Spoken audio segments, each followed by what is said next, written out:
And our root problem is that we've forgotten God and that we're made in the image of God, and that it's our job and our responsibility to train and teach our children with that same type of education.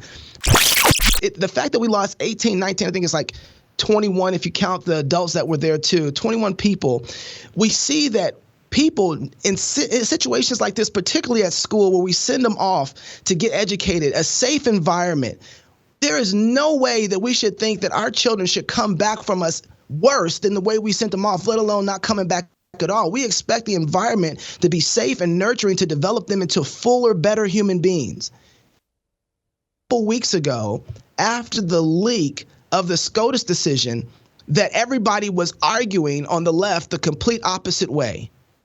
The safest, most developing environment for a human being is inside the womb of the mother.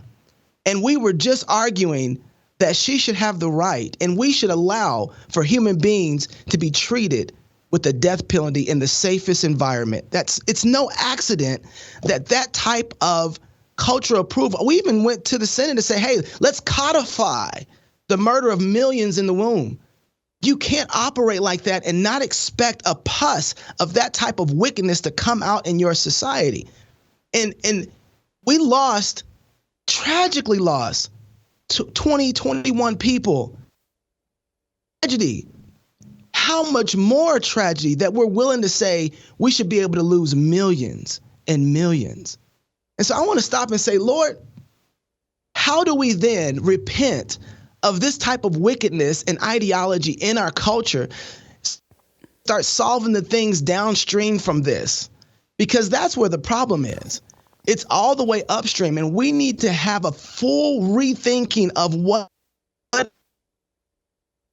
human beings for and what are they? How do we treat humans? How do we educate humans? Do humans need an education that teaches them that they're made of stardust and dust and that evolves over time with this blind hand leading them through the world? Or do they need to know that they're made in the image of God, made out of the love of the Trinity, made out of the love of a man and a woman who birth children and teach them about the God that they come from? Does that kind of culture and that type of education produce a different type of society?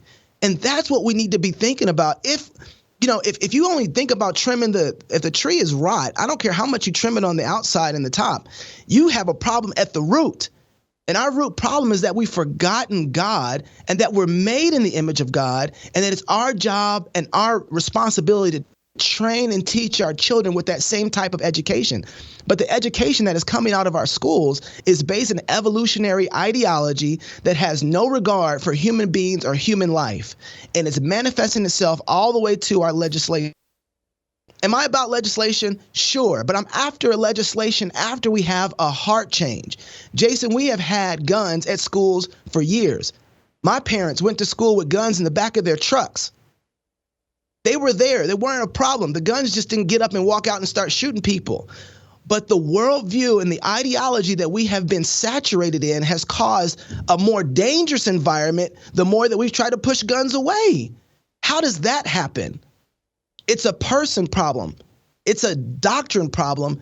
It's an understanding of man problem that we have to fix if we're going to get rid of this thing.